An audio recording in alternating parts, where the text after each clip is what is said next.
को मेरा जय श्री राम। जैसा कि मैं आपको बताना चाहूँगी, मैंने यूट्यूब पर श्याम देशाई का वीडियो देखा और मुझे शुरू में इनका वीडियो बहुत ही प्रभावित करने वाला दिखा। मुझे बहुत ही अच्छा लगा और मुझे एक अंदर से प्रोत्साहन मिला कि मैं इसको करके शायद जीवन में कुछ अच्छा कर सकती हूँ। फिर मैंने गुरुजी का चैनल देखा, सब्सक्राइब किया, उनका कॉन्टैक्ट नंबर लिया और उनसे संपर्क हुआ। जैसे तैसे मैंने उनसे संपर्क करके बात की। फिर गुरुजी ने मुझको आश्वासन दिया कि मैं जो भी करना चाहती हूँ अपने जीवन में वो हो जाएगा, लेकिन उसके लिए मुझे उनके पास जाना पड़ेगा। उन्होंने मुझे अपना पूरा प्रोसेस बताया। मैंने उन वहाँ जाने का खर्चा पूछा उनसे, क्या खर्चा आएगा। उन्होंने मुझे बेलगावी का एड्रेस दिया। उन्होंने बोला कि बेटा, हम और गुरुजी की तरह फ्रॉड नहीं हैं, हम अपने घर पे बैठ के सभी को सभी चीज़ प्रोवाइड करते हैं। मुझे ये लगा कि सच में ही जो इंसान घर पर बैठ के जो भी चीज़ देगा वो कभी हमारे साथ फ्रॉड नहीं कर सकता है। मैं भी इसी विश्वास के साथ गुरुजी पे भरोसा करके उनकी बातों में आई और जैसा उन्होंने मुझे बताए अनुसार उनके मैंने अपने घर में हर चीज़ को डिस्कस किया, सभी परिवार वालों को मनाया, क्योंकि मेरे घर की आर्थिक स्थिति इतनी अच्छी नहीं है फ्रेंड्स कि मेरे लिए कोई बहुत नॉर्मल चीज़ें हैं। मेरे 2 बच्चे हैं, हमारी आर्थिक स्थिति बहुत ही ज़्यादा ख़राब है, जिसको लेकर मैंने ये डिसीजन लिया कि मैं कुछ अच्छा करूं जिससे मेरे घर की जो समस्याएं हैं वो ख़त्म हो जाएंगी। फिर मैंने गुरुजी से बात की। फिर मैंने गुरुजी के बताए हुए एड्रेस, दिन, जो भी इन्होंने मुझे प्रोसेस बताया कि बेटा अमावस्या के दिन आना है, अगर तुम शिविर में आओगे तो उसका चार्ज तुम्हें 26,000 पे करना है, और अगर तुम स्पेशल में आते हो तो उसका चार्ज 31,000 रुपये है। 31,000 रुपये लेकर मैं पहुंच गई। ठीक है, वहाँ पर मैंने फिर उन्होंने मुझे उसमें एक माता का मंत्र और एक शक्ति दी थी दोस्तों। उन्होंने टाइम पीरियड मुझे 48 दिन का बताया था। 48 दिन कंप्लीट होने के बाद में मैंने हर चीज़ अपने गुरुजी से एक एक चीज़ पूछकर उनसे डिस्कस करके हर चीज़ वही करी जो उन्होंने बताई। लेकिन मेरे इन 41 दिनों में ऐसा मेरे को कोई अनुभव या कोई ऐसा बदलाव नज़र नहीं आया जो मुझे लगे कि हाँ, अगर मैंने यहाँ पर पैसा दिया है तो वो मेरा पैसा डूबा नहीं है दोस्तों। लेकिन उसके बाद भी मैंने हिम्मत नहीं हारी। मैंने गुरुजी से दोबारा संपर्क किया। 41 दिन का मंडल पूरा करने के बाद उन्होंने फिर से मुझको फिर गुरुजी ने मुझे शक्तिपात दीक्षा के बारे में बताया।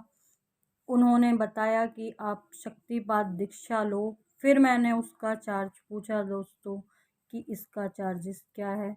उन्होंने बोला कि जो मेरे शिक्षक हैं उनके लिए मात्र 1.5 लाख, और जो नए हैं, जो उनके शिक्षक नहीं हैं, उनका जो खर्चा है वो 2.5 लाख रुपए है।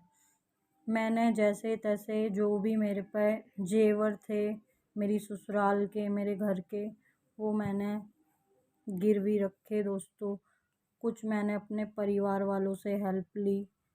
उनको ये लगा कि मैं कामयाब हो जाऊंगी तो ये सब अच्छा हो जाएगा।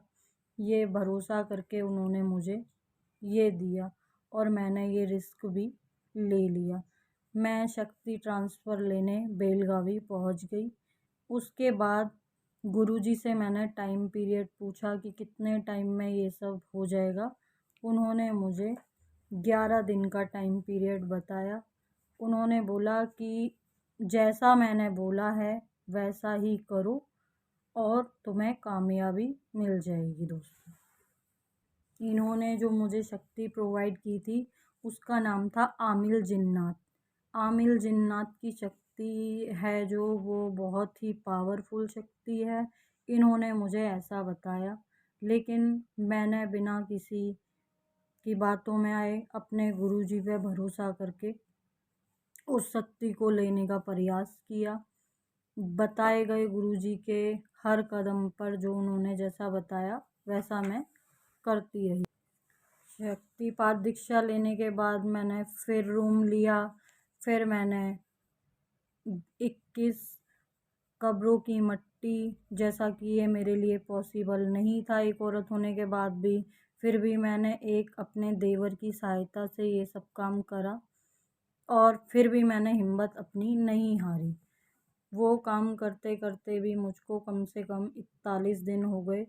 41 दिन के बाद मैंने गुरुजी से दोबारा संपर्क किया कि मुझे ऐसा कोई अनुभव नहीं हो रहा है जिससे लगे कि हाँ मैं कामयाबी की तरफ बढ़ रही हूँ। गुरुजी ने बताया कि कोई नहीं, करते रहो आप, कामयाबी मिलेगी। लेकिन करते करते मुझे 4 महीने हो गए। 4 महीने का मैंने जो किराया, रूम का किराया, वो सब भोग का जो भी खर्चा था वो मेरे लिए बहुत भारी था। मेरी घर की परिस्थिति आज बहुत ख़राब हो चुकी है। मैं अब गुरुजी से कांटेक्ट कर रही हूँ तो ना तो वो मेरे से बात कर रहे हैं, ना वो मेरा पैसा वापस दे रहे हैं। मुझे अगर ये पता होता कि जो ये हमारे गुरुजी हैं वो मुसलमान हैं तो मैं कभी भी इस चीज़ को लेकर नहीं जाती इनके पास, क्योंकि मुसलमान हमारे ना कल अपने थे, ना ये हमारे आज अपने हैं। लेकिन इनने, श्याम देसाई ने मेरे साथ में बहुत बड़ा फ्रॉड किया है। और अगर मैं इस बीच में कुछ भी करती हूँ या मेरे साथ कुछ भी गलत जिससे मैंने पैसा लिया है या मेरी आर्थिक स्थिति ख़राब जिसके कारण हुई है, अगर मुझे कोई भी दिक्कत आती है तो उसका जिम्मेदार ये श्याम देसाई गुरु होगा, बेलगावी वाला, जो एक मुसलमान है, फ्रॉड है। मैंने तो दोस्तों ठोकर खा ली है। कृपया करके आप इसके चक्कर में ना पड़ें तो अच्छा है। ये शुरू शुरू में आपको ऐसे ही बात बताएगा कि हो जाएगा, ये होगा, वो होगा, सपने दिखाएगा, लेकिन ऐसा कुछ होने वाला नहीं है दोस्तों। आपसे मेरी यही प्रार्थना है। मैं बहुत गंदी फंस चुकी हूँ इसके चक्कर में। मैं चारों तरफ से कर्जवान हूँ। आज मेरे बच्चे रोटी तक के लिए भी परेशान हैं। रात दिन मेरे घर पे कर्जे वाले आ रहे हैं। मेरे को समझ में नहीं आ रहा है कि मैं क्या करूं, क्या ना करूं। मेरे पास आत्महत्या करने के सिवा कोई चारा नहीं बचा है। अगर मुझे कुछ होता है तो इसका जिम्मेदार ये श्याम देसाई होगा। और आप सभी गुरुजी भाइयों से मेरी हाथ जोड़कर विनती है कि आप इसके बहकावे में ना आए दोस्तों। ये एक मुसलमान है, ये हमारा धर्म बेकार करवा रहा है हमसे, जो कि हमें एकजुट होके सब कुछ अच्छा करना होगा। और ये बेलगावी वाला फ्रॉड है, इसका ये धंधा सारा चौपट हो। इसका जो असली चेहरा है वो आप सबके सामने आए। इसमें आप मेरे को मेरी हेल्प करें दोस्तों। मेरी मदद आप लोग ही कर सकते हैं। मैं भी आपकी तरह एक नॉर्मल फैमिली से बिलोंग करती हूँ। इस समय मैं बहुत ज़्यादा परेशान हूँ। इन कठिनाइयों से निकालने का मुझे आप प्रयास करें, मेरा साथ दें। धन्यवाद आप सभी को।